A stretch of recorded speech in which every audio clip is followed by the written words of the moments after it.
Hi, sir. I've come to ask you for a raise. Okay. I've been working for almost 5 months and I think I deserve 50% raise. Sir, my reason is that, sir, I've been working almost like 13 hours per day, sir. That Mohit and Tina, they got like, what, 30% each, sir.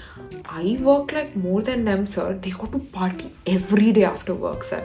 I sit back and I finish all the work, sir. That's why I deserve a raise.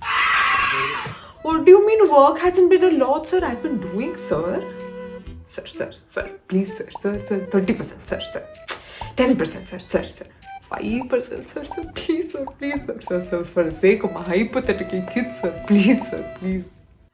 You're fired! Oops, that definitely did not go well. But jokes apart, are you someone who's still trying to figure out how to approach your HR for a salary hike? Or are you still trying to figure out how to approach your manager for a salary hike? Hi everyone, I am Richa and let's get the ball rolling with the exact solutions to your problems, along with some practical examples as to how you can ace that salary negotiation conversation. Now remember, salary negotiation does not have to feel uncertain or intimidating. As long as you have done the research for a realistic salary range and also you have a plan in mind as to how you are going to navigate that conversation. As long as you have all that covered, you have nothing to worry about. Now, even if your manager understands the value that you are adding to the company, does not mean that they will proactively offer you a raise. You will have to prove your case as to why you deserve a higher salary, and in the case of a new job, why you deserve a higher starting salary. Now, without wasting any more time, let's take you through some tips as to how you can ace that salary negotiation conversation and get the salary that you deserve.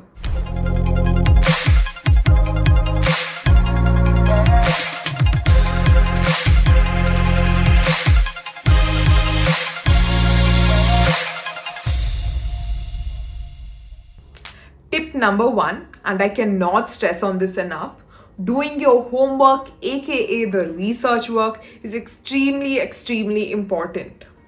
You should enter a salary negotiation conversation as informed as possible because information is going to be your strongest ally.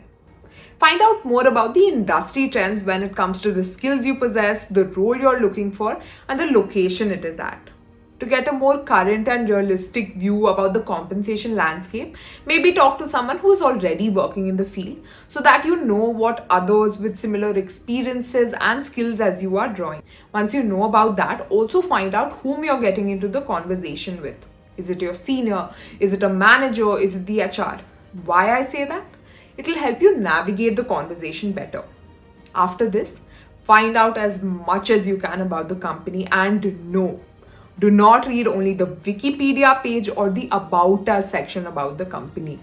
That is not going to give you enough information. Also, read the reviews about the company on websites like Glassdoor. Go through their social media handles like LinkedIn to find out what the company does and how your skills, this is extremely important and listen to it twice, how your skills are going to complement what the company needs. Alright? And yeah, you must be thinking, Richa, won't that make me sound like a know-it-all?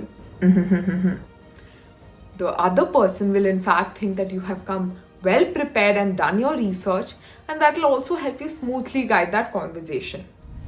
Tip number two, have a salary range rather than a single figure. So, whenever you are asked for your salary requirements, be sure to mention a range based on what others in the field are earning rather than a single figure.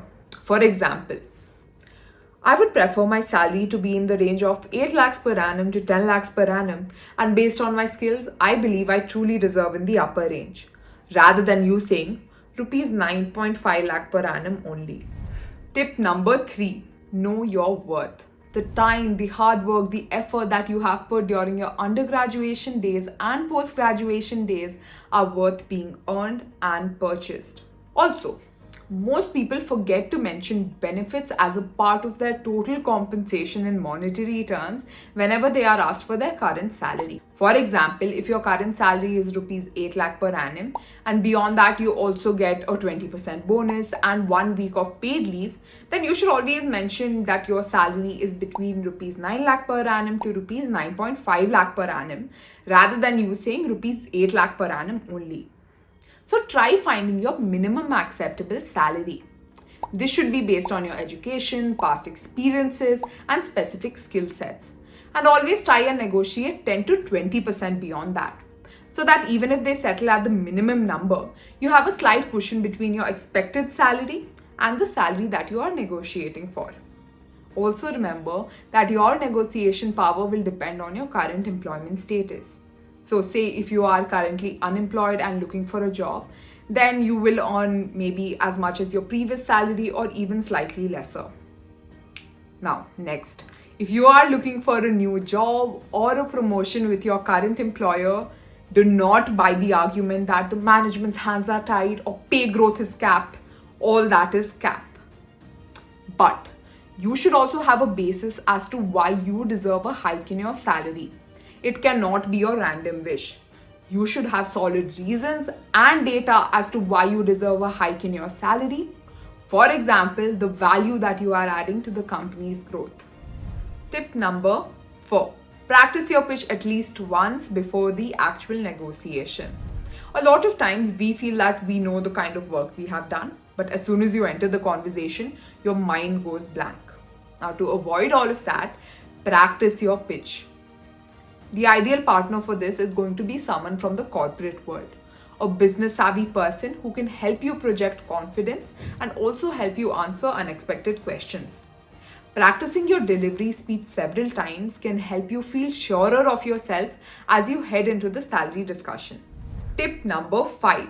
Be confident in your delivery. It is extremely important for you to put your game face on when the moment for negotiation arrives so that they know you mean business. Be firm and persuasive when stating your case. Be confident in your delivery and the negotiation that follows. But before negotiating, make sure to jot down certain concrete examples as to how your skills and experiences can benefit the bottom line of your new company. Also, possessing a certification or a technical skill is always a plus one. Why, you ask? Because that will help you gain recognition for certain knowledge and specialized skills that you have. But how is that beneficial, Richa? That will help you land certain projects and clients at the company that you're working. Let's see this with an example. Let's take two candidates, Ravi and Shyam. Ravi here has an AI and NLP degree along with his finance degree. Over here, Shyam only has a finance degree. They are both candidates at an AI-driven firm for a finance role. Ravi definitely has an upper hand because his AI skill can help in the betterment of the company and it can also help him pick new projects. So, Ravi has a higher chance of winning as compared to Shyam. That's how an additional certification can help you at a new job. Lastly, it's important to find the right time and environment to make the pitch in. Tip number 6. Pick the ideal moment. I know, I can understand. It's been a while since your last raise. But if you are serious about getting this raise, you will pick the right time to negotiate. An ideal time to do this will be when you know that your manager is impressed with your performance and or is in a good mood. And remember, no matter what the outcome is of this conversation, you will be understanding, appreciative, and thankful for the opportunity. Hello, we are not yet done. Here is a bonus tip for you. Taking time off is always a good choice.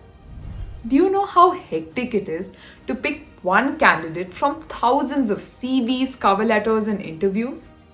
And at the end, if the candidate ends up rejecting the job just because of salary issues, the hiring party would be so disappointed, isn't it?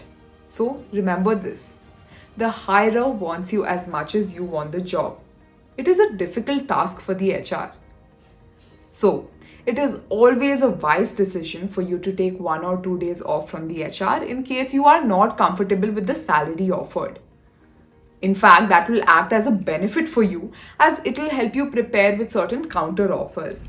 Now, as we promised, here is an example of an effective negotiation. Mrinal is a candidate with 3 years of experience in IT and she is looking for a salary increment. Let's see how she approaches the HR. I am very excited about the position and I know that I'd be the right fit for the team. I am also very excited about your offer and knowing the value that I can bring to the table given my 3 years of experience in XYZ role in my previous company and also my 1 year of leadership experiences. Also, you'd be very happy to know that in my previous company, I was able to increase the customer acquisition by nearly 40% year on year, and that also helped the company increase their annual revenue by nearly 25%. So, given my experience and experiences like we discussed during the interviews, I was wondering if we can explore a slightly higher starting salary in the range of 9 lakh per annum to 10 lakh per annum.